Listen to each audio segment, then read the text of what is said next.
Hello and welcome to the annual GLAM Galleries, Libraries, Archives and Museums Conference. My name is Carla Barrios and I am delighted to be here today to present and discuss this year's topic, Does the nature of digital innovation place cultural heritage institutions at risk of becoming redundant? And what a very thought-provoking topic this is. It is true that we are living in an age where technology is becoming more and more predominant in our everyday lives. We have information at our fingertips, literally. Any question we are unsure of often takes us to a quick Google search for the answers. There is no denying that these technological advancements are indeed an improvement. So where does this all fit in with our cultural heritage institutions? Can we marry the two in a concise and user-friendly manner? Or will we lose audiences if GLAM spaces do not adjust their current practices and virtual digital presence? Are our cultural institutions really threatened with redundancy? A study conducted by the CSIRO in 2014 revealed that digital innovation within our sector is inconsistent and isolated. Ouch. Our cultural institutions are at risk of becoming digital dinosaurs if we do not start innovating our cultural spaces. On a more positive note, the study also found that the few cultural institutions that are embracing digital technology are reaping the benefits. We have had many successes in implementing such technologies within some of our museums and galleries. It is now possible to visit the National Museum through a virtual guided technology. But what else can we do? We want our cultural spaces to be welcoming to our audiences and at the same time display artifacts, works of art and information in an original way. For example, the Rijksmuseum in Amsterdam reopened their doors in 2013 after remodelling and renovating the entire building. They have incorporated a new vision and mission statement that aims to captivate audiences with a beautiful building, amazing interior designs, and dynamic exhibits by incorporating the traditional with the contemporary. And I do believe that there are great benefits and opportunities in combining the old with the new, as long as it is presented in an original and captivating manner. By taking a holistic approach and transforming the exhibit environment to suit an era or theme is an easy and obvious starting point. With today's technological advancements and resources, this should not be too hard to accomplish. It is now more than ever important for our GLAM industries to see ourselves as ever evolving.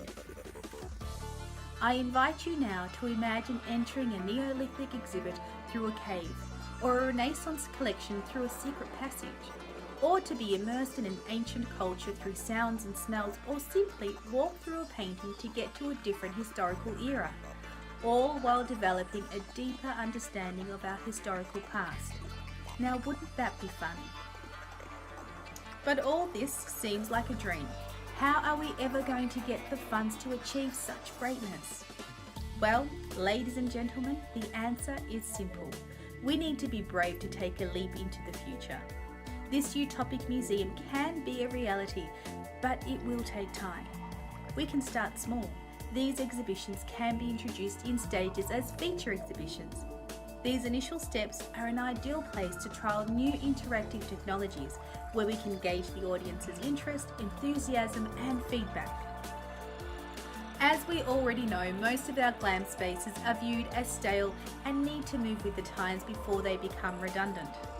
With our ever-growing population, generations X, Y and M, especially M, are beginning to dominate cultural activities and we must respond even if we do not have the finances. As Mr. Graham Black discusses in his publication, Transforming Museums in the 21st Century, museums must either grasp the opportunities offered by our changing society or lose relevance within a generation. In other words, if we do not respond, we might risk losing our audience and our cultural relevance. As we know, many of our GLAM spaces have successfully incorporated computer-based interactive exhibits. These initial explorations into the digitization of GLAM exhibits should be seen as a starting point that will evolve into something extraordinary. But there will always be room for improvement as technology advances and there is a wider acceptance within the community. I, like most people, enjoy interactive exhibits. However, I don't enjoy having to wait a long period of time for my turn. Or, heavens forbid, the software not working as designed or out of order. As Christian Heath and Dirk von Len discuss in their very interesting chapter on interactivity and collaboration, when people use the exhibit, we find that in many cases users spend a substantial proportion of their time attempting to operate the exhibit in the way intended, and that collaboration is often limited to one person helping the other to follow instructions. This example was based on one exhibit, but the finding is quite relevant to the types of exhibitions we implement in our GLAM spaces. There are some difficulties and challenges computerized exhibits face due to their inflexibility for audience engagement. This leads to frustrated visitors having to wait their turn. One of the many downsides we are facing towards these technologically based exhibits, as most of them are designed for one principal user. How do we now evolve these engagements and open up these spaces to allow for group participation? Is there a way of getting rid of the line for those who are waiting their turn? And are we limiting our audiences to access these exhibits? I know in the past I have seen audiences walk away from exhibitions if there is a line. I know I have. We now have the opportunity to take charge and innovate these exhibitions and become leaders in digital exhibitions within our cultural spaces.